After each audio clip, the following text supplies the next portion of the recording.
Then another member of our talented team, who is himself a very talented person, is Anthony Piyush Gomez from Virginia.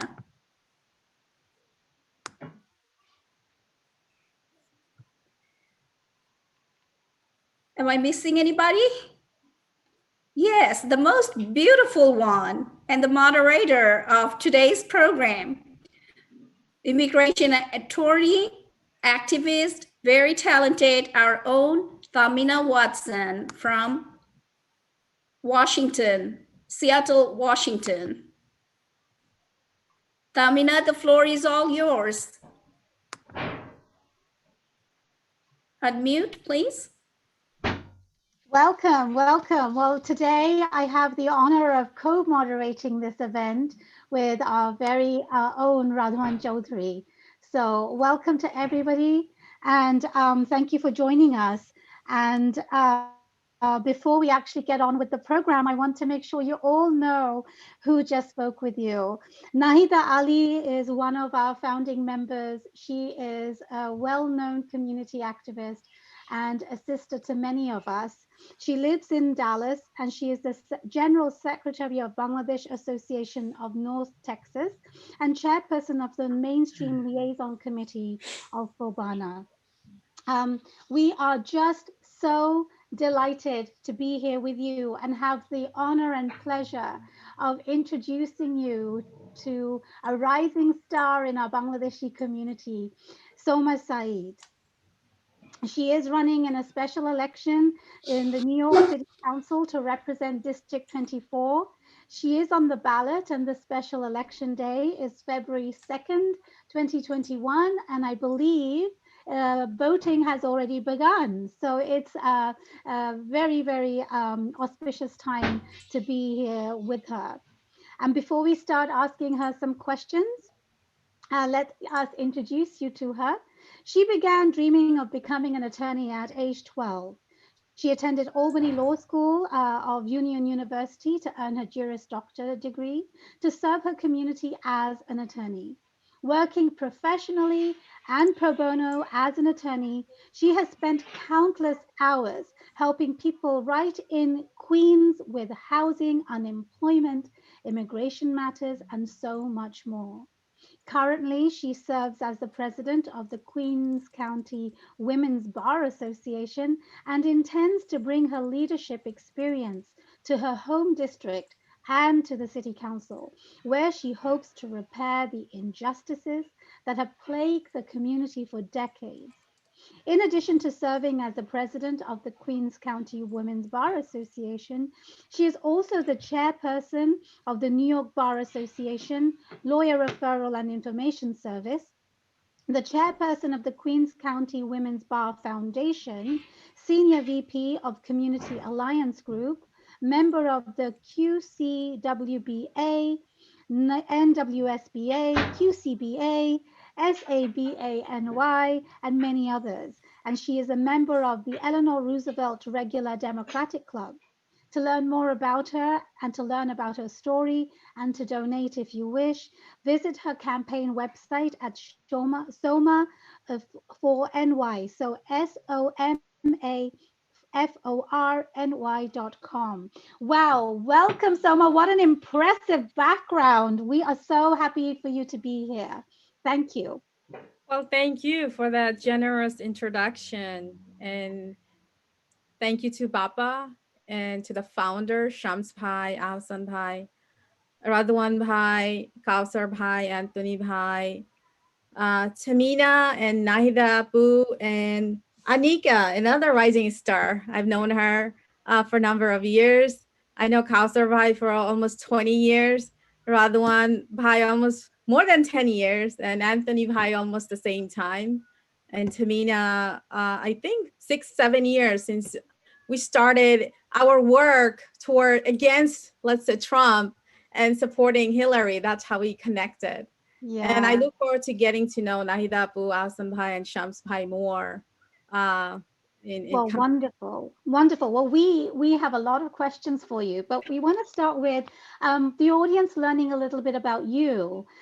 So for many, this is the first time they're learning about you. Tell us a little bit about your Bangladeshi background, where in Bangladesh you're from, and where did you move? When did you move to the US, and where did you grow up? And if you could keep it to a couple of minutes, that would be great. Sure. I was born in Tangal, Bangladesh. I came to the USA when I was 12, and I'm raised in Jamaica, Queens. That's where I went to middle school, high school, then the city college, then Albany Law School, and then I came right back to start my law practice to help immigrants, working class communities, and mom and pop business entrepreneurs, and fighting for the communities here, Bangladeshi communities, South Asian communities, Black, Hispanic, and white, and just fighting for justice and treatment, equal treatment for everyone and by everyone and before the law.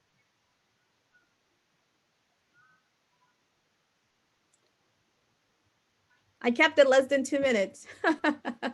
You did very good. Thank you, Soma. Welcome again. So I have another question. So tell us about the moment when you realized you had to run for a public office and what compelled you the most. You know, doing public service as an attorney, as a individual, has been my whole life since I was a young person. It goes back as far as high school. When my late father, Aftab Syed, he was a journalist, founder of the Weekly Bangladesh in New York, and a CPA here in New York. When he was helping our Bangladeshi immigrants and immigrants from other communities, filling out immigration forms. And I used to do them with him. And I saw he was the first one to bring Bengali into the school system, PS 95.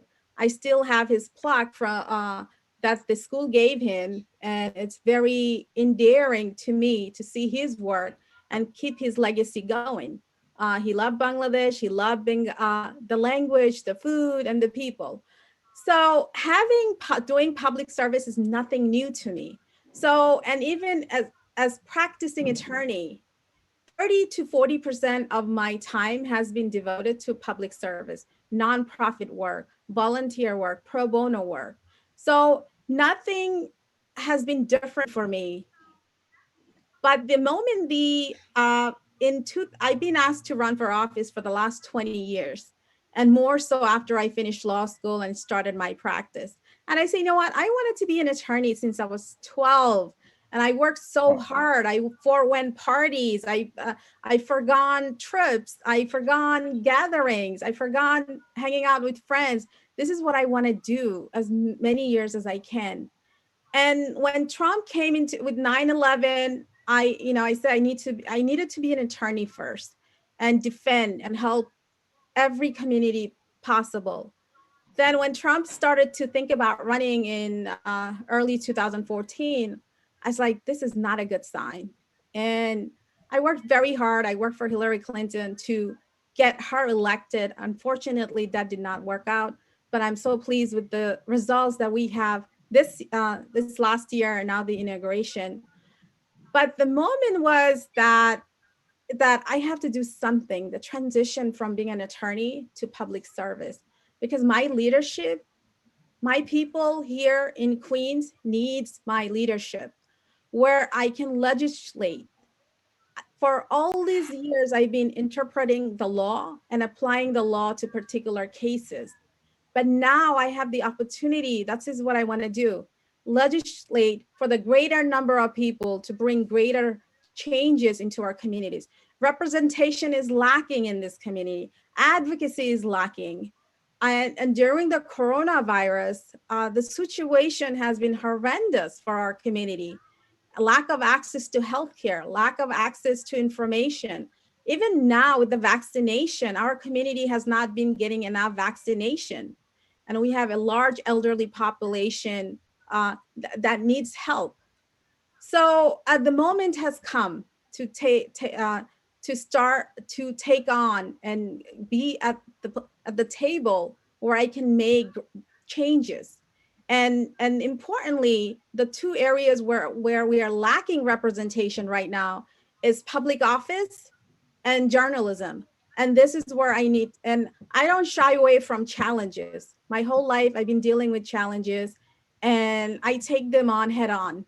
I don't back out because someone is telling me I shouldn't be doing something. If that was the case, I would not be an attorney. When I started to think about being an attorney, make the plans to become an attorney, there were only very few individuals from our community. I went to law school, became an attorney. So, and that's why, because we need the representation and we need an advocate in the city hall right now. Thank you.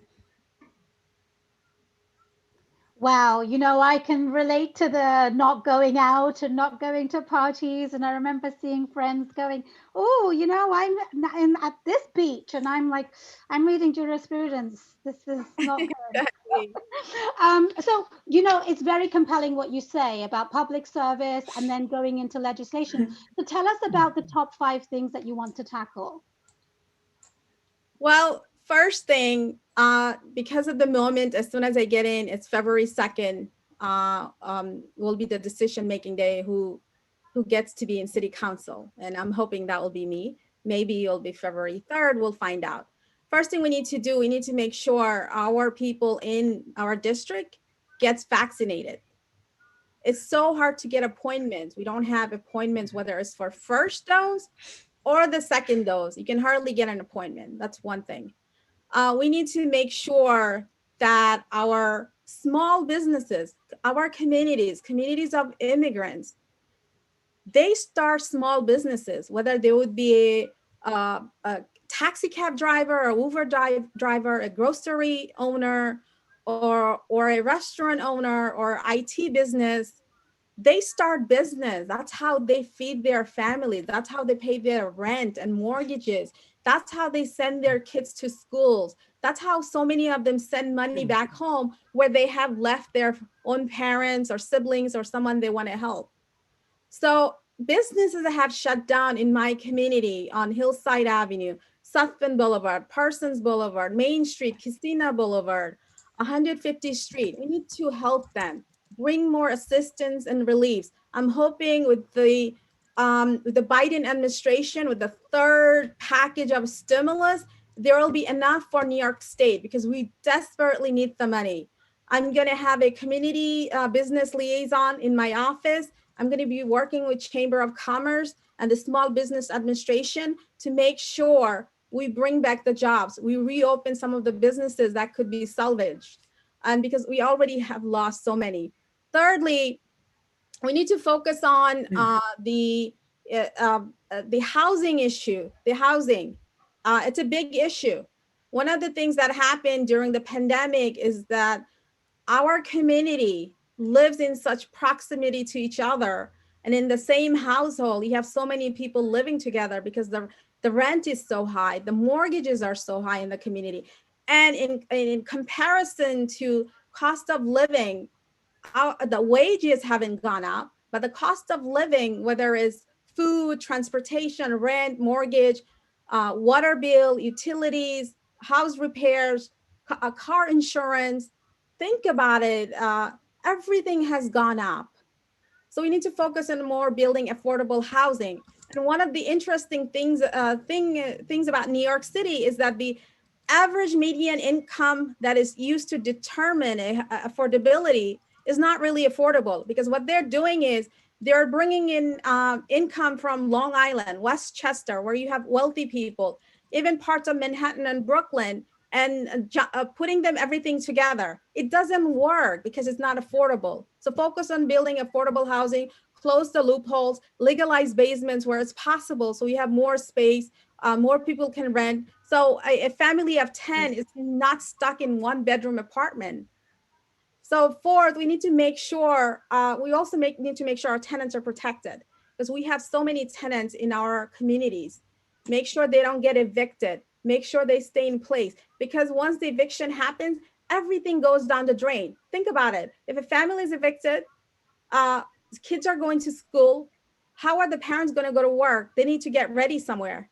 It's a destabilizing environment, and we need to fight really hard against it. And I intend to do that because it's not right. It's not fair.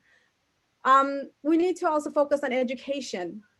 New York City, we have over 1 million children in the New York City education system. During this pandemic, 800,000 children have done remote learning and 300,000 hybrid, because some of them need special needs and others, the parents chose to have them do hybrid. What has happened is the New York City was not ready, because so there are children in the shelters, children living in hotels, families who had no access to Wi-Fi, working Wi-Fi. They didn't have iPads or working laptops, let alone a printer that you need, because some of the assignments require you to print, take a picture, and send it to the teacher. Because we have gone through this process as a parent. I had to step in, take care of 3 kids, my nephew and 2 of our own, to make sure I needed to learn a Zoom all of a sudden, Google Chat, Skype, how to converse with the teachers and other students. Kids have been amazing, but they need the help. Parents with language accessibility in our communities where they don't understand English, how are they going to teach their kids? So study has come out that our children, Black and brown children, will be behind in average of 3 months to 2 years because of the horrific condition of the pandemic. So what do we need to do? We need to make sure we provide after school tutoring to these students. We need to make sure we collaborate with community organizations and nonprofits and public libraries and the existing infrastructure that we have in our district to align students and parents with the resources they need.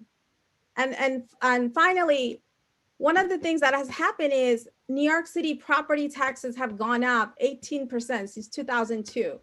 And most people are not aware that you can actually file the petition to protest your taxes. But you know why they're not aware? Because nobody's telling them, number one. Number two, it's a complicated process. You don't get the help right away. But if you don't file the protest, the city thinks it's okay to keep raising the taxes. So what's been happening, so many people have moved out of New York City because it's too expensive.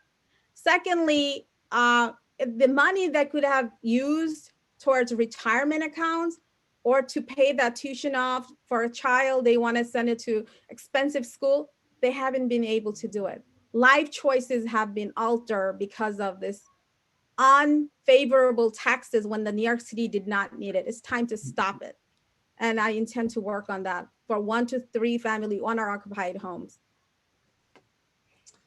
Thank you so much, Soma. Just want to quickly, I want to recognize we have a Shaukat Bhai from usanewsonline.com. He's been a wonderful support to BAPA from the get-go.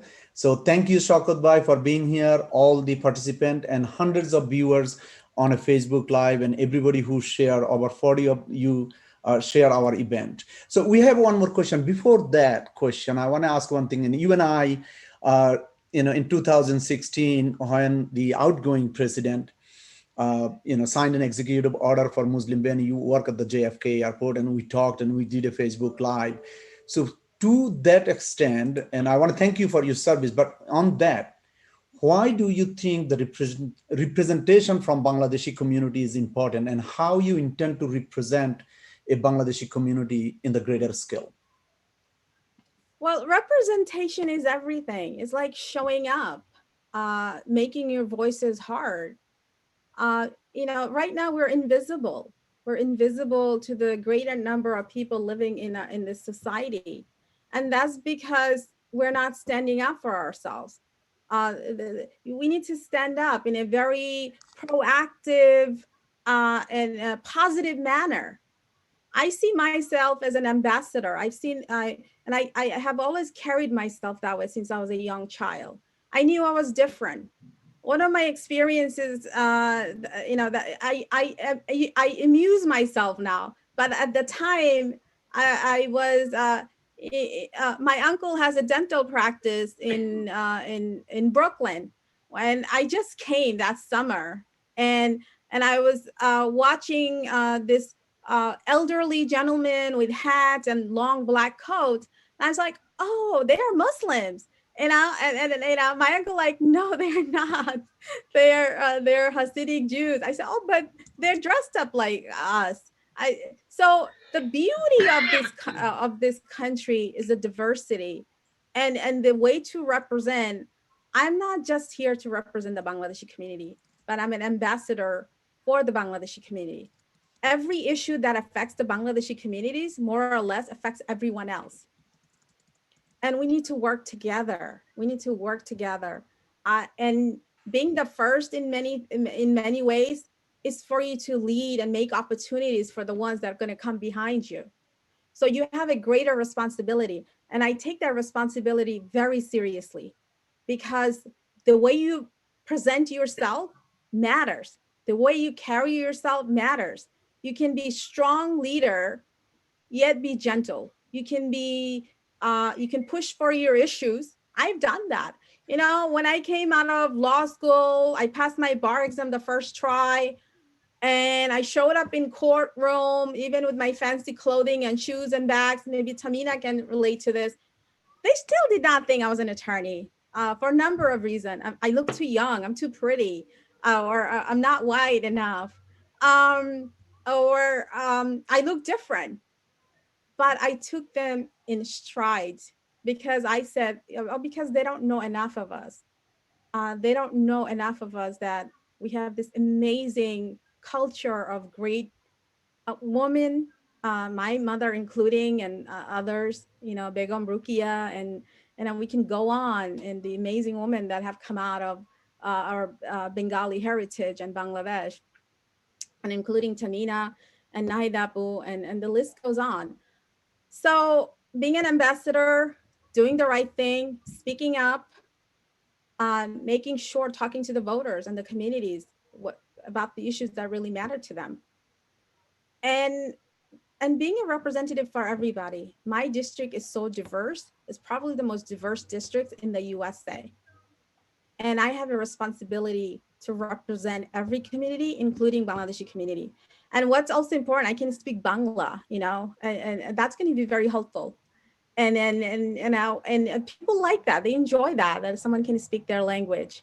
And I've been campaigning. I've been saying a little bit of Spanish here, because I took Spanish for 5 years. I wish I continued. And they like it. They like, I could say, me llamo Soma, por favor, both February 2nd, and they enjoy that. So it's also relating to the people who live in your communities. And I've been lucky enough to do it, lucky enough to live in this time, lucky enough to be part of this community. And I'm so grateful for all of that experiences. And I intend to take all of those experiences to my next work and endeavors that I have. Thank you, Soma. I want to quickly acknowledge we have a Koshik by another media personality, and we also want to thank BAPA's media, another media partner, FM 786. And Soma, we have another question. Stamini Apu?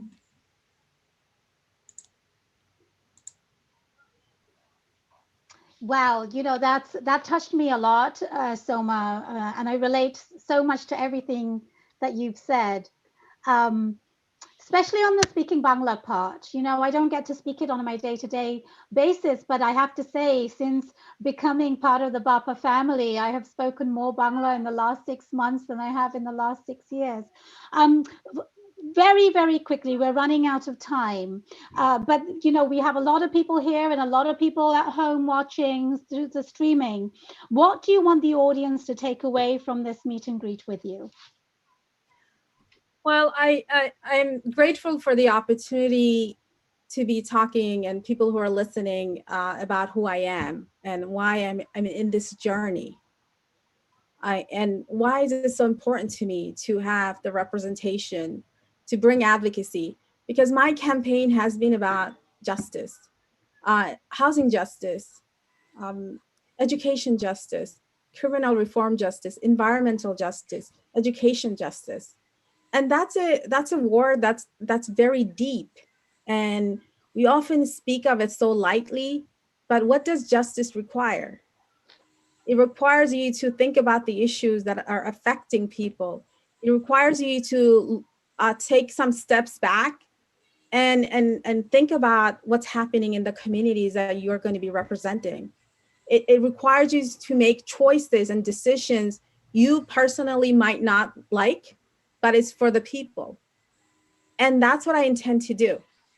That bring representation, advocacy, and opportunities into these communities because we need them. We need a senior center and a youth center we don't have. And for so many years, everybody has been trying, and other politicians have come and gone and given a little bit of money, but haven't done the full job.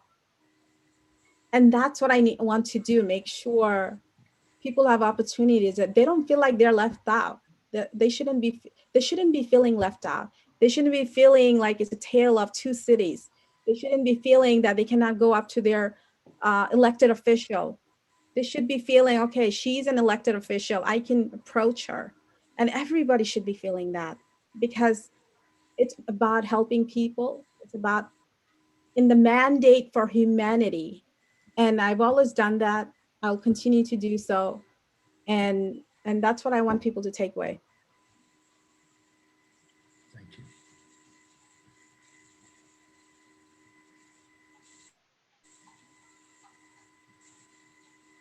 Ridwan, we can't hear you.